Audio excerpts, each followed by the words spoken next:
વડોદરામાં ગરમીથી બેના મોતની આશંકા છે। ગઈકાલે અલગ અલગ સ્થળ પર 5ના મોત થયા હતા। સાવલીમાં ભીમનાથ મહાદેવ વિસ્તારમાં મૃતદેહ મળ્યો હતો।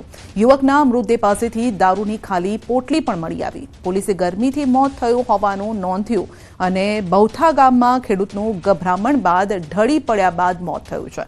આજવા રોડના આધેડ અને ખોડિયારનગરના 35 વર્ષીય યુવકનું ગભરામણ બાદ મોત।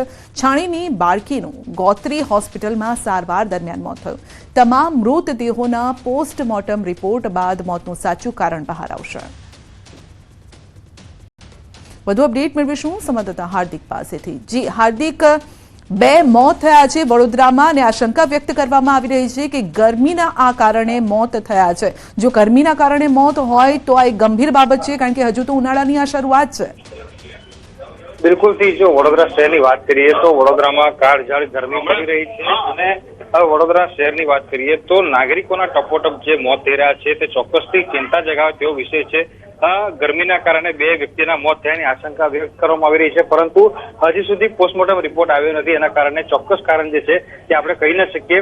બીજી મહત્વની વાત કરીએ તો સાવલીનો જે બનાવ બન્યો છે ભીમનાથ મહાદેવ મંદિર પાસે, તે ચકચારી બનાવ કહી શકાય, કારણ કે જે યુવકનો ગઈકાલે મૃતદેહ મળ્યો હતો તેની બાજુમાંથી જ દેશી દારૂની પોટલીઓ મળી છે। એટલે પોલીસે પોતાનું પાપ છુપવા માટે ગરમીના કારણે મોત થયું હોવાનું પોલીસની સલાહ વિના જ જાહેર કરી દીધું છે। બીજી મહત્વની વાત કરીએ તો મેં કીધું પ્રમાણે કે જે રીતે વડોદરા શહેરમાં ગરમી પડી રહી છે એને ધ્યાનમાં રાખીને જે સયાજી હોસ્પિટલ છે ત્યાં અલાયદો વોર્ડ જે છે તે શરૂ કરવામાં આવ્યો છે અને જ્યારે કોઈ પણ વ્યક્તિ લૂ લાગવાની ફરિયાદ સાથે હોસ્પિટલ પહોંચે છે ત્યારે તે અલાયદા વોર્ડમાં એ પ્રકારના જે દર્દી છે તેને સારવાર આપવામાં આવી રહી છે। જી, આપનો આભાર અમારી સાથે જોડાવા। તો ભારતીય શેર બજારમાં તેજીનો દોર યથાવત છે। ટ્રેડિંગના પહેલા દિવસે શેર બજારમાં મોટો ઉછાળો જોવા મળ્યો છે। સેન્સેક્સમાં 900 પોઈન્ટનો ઉછાળો, બેંક નિફ્ટીમાં પણ 900 થી વધુ પોઈન્ટનો વધારો, મિડ કેપ નિફ્ટીમાં પણ 700 થી વધુ પોઈન્ટનો ઉછાળો જોવા મળ્યો છે।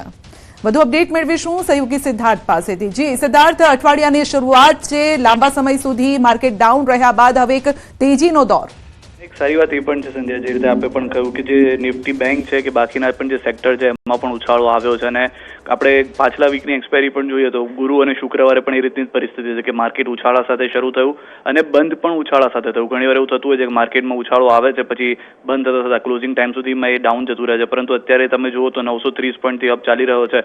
જે ફોરેન ઇન્વેસ્ટર્સ હતા તેનો થોડો ઘણો વિશ્વાસ ઓછો થયો। માર્કેટ 85,000 સેન્સેક્સની જે સપાટી હતી ત્યાંથી તૂટીને એ 75,000 સુધી પહોંચ્યો અને હવે રિકવર થઈને 78,000 સુધી જઈ રહ્યો છે।